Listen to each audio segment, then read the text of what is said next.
TV Câmara, a TV do povo de Natal.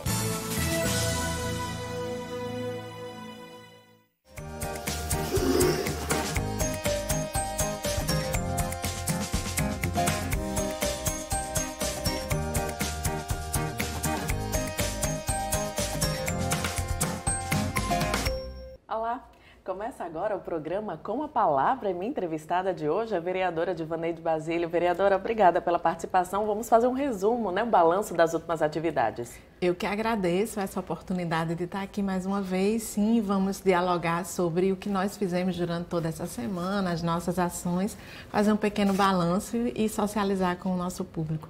Vereadora, recentemente a Associação Padre Tiago foi reconhecida como utilidade pública. O que é que significa esse título de utilidade pública? É importante dizer que recentemente foi aprovada, mas acho que a gente tem uma dívida com o Padre Tiago, porque desde 1973 que ele desenvolve ações sociais, ações comunitárias na cidade do Natal, especialmente na Zona Norte. E eu fico muito contente em a gente ter podido garantir esse reconhecimento de utilidade pública. Isso faz com que a associação possa, inclusive, receber outros aportes, outras colaborações e mais que isso, reforça um trabalho que já vem sendo realizado. Eu que fui e que sou parte dessa história porque participei dos jardins de infância, porque participei do balé do Padre Tiago, do Projeto Elo. Sou um pouco da minha história se construiu a partir desse espaço de sociabilidade. A gente sabe que nas comunidades muitas vezes tem ausência de creche, tem ausência de espaços lúdicos, de lazer e, sobretudo, de que a juventude possa se desenvolver. E eu tive a chance de participar desses grupos culturais na minha comunidade e hoje estou aqui, vereadora, e um pouco disso tem a ver com o que o Padre Tiago e a associação também fez na minha própria vida. Vereadora, a senhora é um exemplo, de como essa associação pode mudar a vida de uma criança. Ao longo de 4 décadas, foram mais de 40 mil crianças atendidas e beneficiadas. Isso muda não só a realidade de uma criança, como de toda uma comunidade? De toda uma comunidade. Então, todo mundo que passou pela escolinha, pelo balé, pelo Projeto Elo, sempre se reporta a isso como uma mudança de vida. E a gente poderia não ter sido alfabetizado da maneira correta, a gente poderia não ter tido essa oportunidade de convivência. E hoje, com certeza, somos todos e todas pessoas diferentes, porque tivemos essa oportunidade que muitas vezes é negada para crianças pobres. E com muito entusiasmo, com muito compromisso, com muita responsabilidade, o Padre Tiago, que é essa referência. Também quero citar aqui Luísa, que é a coordenadora desse processo todo, a quem eu chamo carinhosamente de Tia Luísa, a nossa eterna Tia Luísa, que é uma pessoa que segue firme aí conduzindo os trabalhos junto com o Padre Tiago. Vereadora, falando ainda nessa temática de cuidados com as crianças, com os jovens, os adolescentes, recentemente foi realizado o pleito para a escolha dos conselheiros tutelares. Qual é a importância de escolher, dessa eleição, de serem pessoas escolhidas pela própria população para a garantia dos direitos da criança e adolescente? Você frisou bem, a participação da população. Acho que a primeira coisa é garantir que o Estado democrático se fortaleça. Nesse tempo em que a gente tem perdido conselhos de direitos, garantir que o Conselho Tutelar siga firme e siga com eleições diretas é importantíssimo, porque a gente faz com que a sociedade participe. As pessoas que se inscreveram para disputar o Conselho Tutelar foram submetidas a um processo de prova. Então, a gente sabe que você tem ali pessoas que minimamente têm o conhecimento do Estatuto da Criança e do Adolescente. E a gente falou aqui um pouco sobre a Associação Padre Tiago, que ajuda aí motiva e incentiva nessa primeira infância. E o que a gente vê com o Conselho Tutelar é que é um processo de continuidade desses serviços que são oferecidos pelo poder público, por associações como essa, que é da garantia do direito quando ele é violado e quando a criança sofre maus tratos, você tem uma rede de acolhimento. Então é preciso que isso funcione de fato, e eu fico muito feliz que tenha acontecido as eleições. Quero inclusive aqui saudar a todos os eleitos, a todas as eleitas, e que façam um bom mandato, que contem com o nosso próprio mandato aqui na Câmara. Nós que discutimos também criança e adolescente, junto com a vereadora Júlia, participo da Frente Parlamentar de Criança e Adolescente e estamos à disposição para seguir fazendo esse debate aqui com os conselheiros tutelares eleitos. É importante, vereadora, o Legislativo andar lado a lado com esse conselho, seja nas discussões, nas audiências da Frente Parlamentar em defesa das crianças e dos adolescentes, ou seja, em qualquer outro espaço aqui no Legislativo, é importante? Com certeza, porque aqui a gente apresenta leis e, de repente, se a gente percebe que tem algumas questões que precisam ser aperfeiçoadas nessa rede de atendimento que não funciona tão bem ou que precise de um realce, a gente pode propor uma nova lei, mas a gente pode fiscalizar o executivo e a gente pode encontrar saídas conjuntas. A gente também recebe muitas denúncias e, com certeza, o nosso papel de caminhar junto com os conselheiros tutelares, com as conselheiras tutelares, vai ajudar a resolver esse quadro de muitas violações. A gente sabe que a gente não está falando de uma única violação, mas de um conjunto. Muitas vezes essa mãe também precisa do acolhimento e aí a gente vai entrar com esse diálogo com a rede, que também acolhe as mães. Então é importante que a gente saiba que estabelecimento de direitos precisa que uma rede funcione, mas precisa que o Legislativo atue com muita firmeza.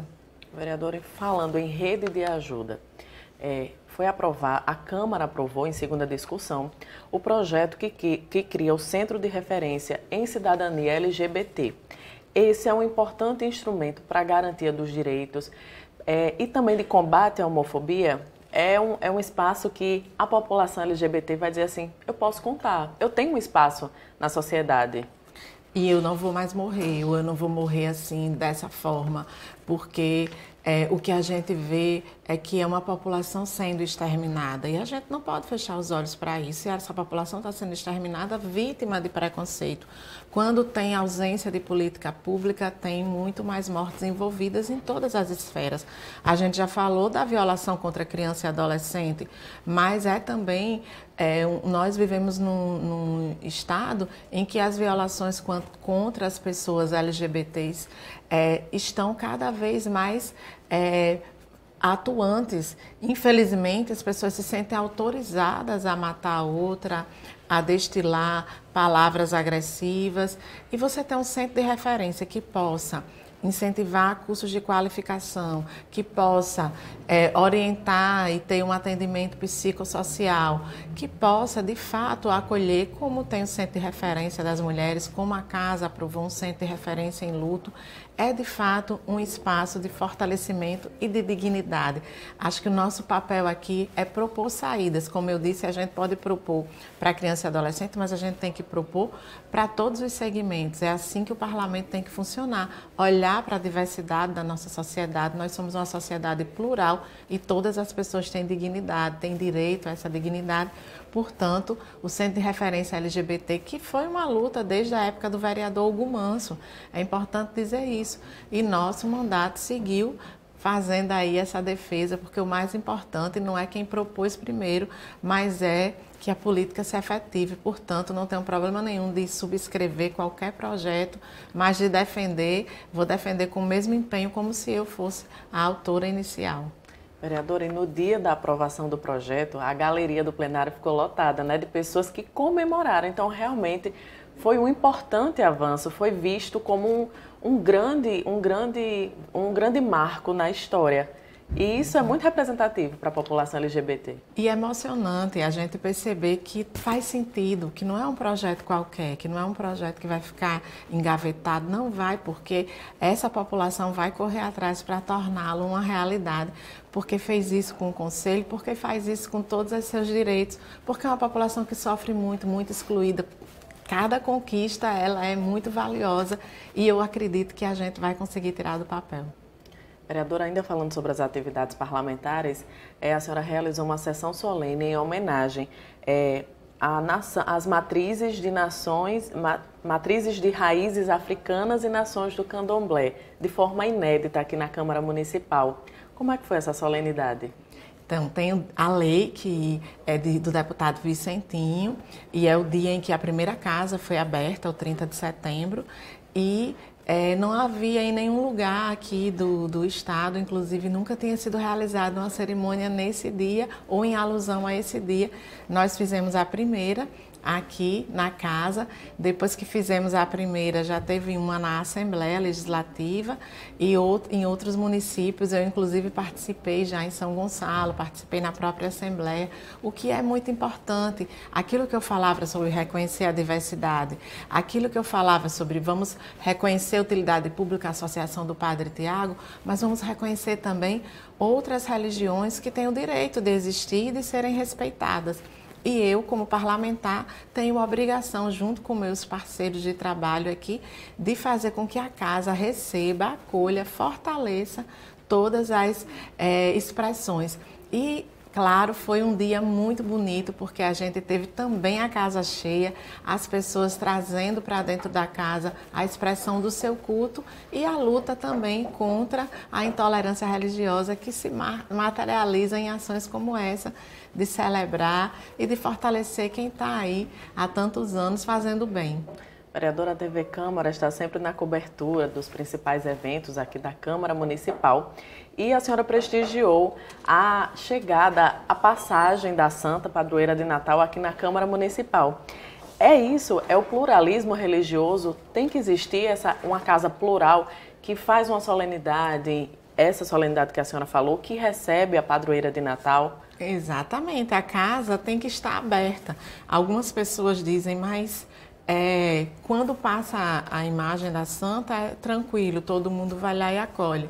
Quando vem uma solenidade de raízes de matrizes africanas, se tem um pouco de resistência.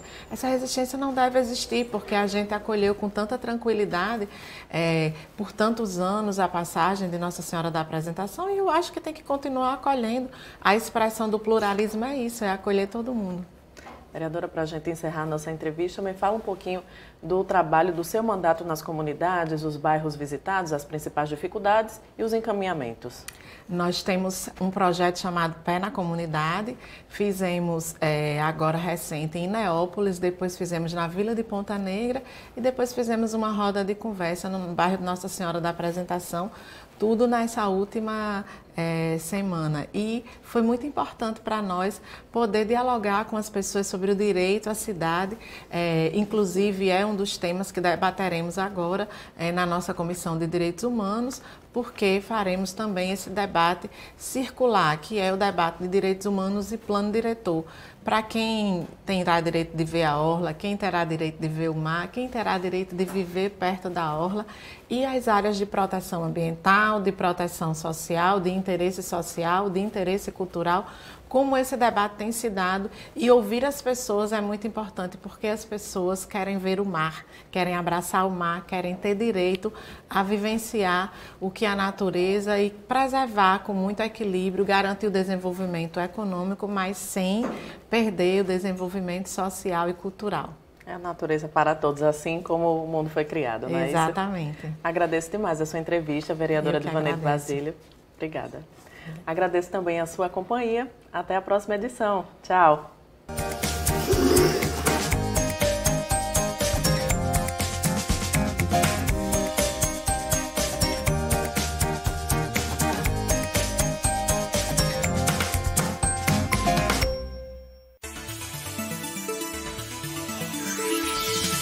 TV Câmara, a TV do povo de Natal.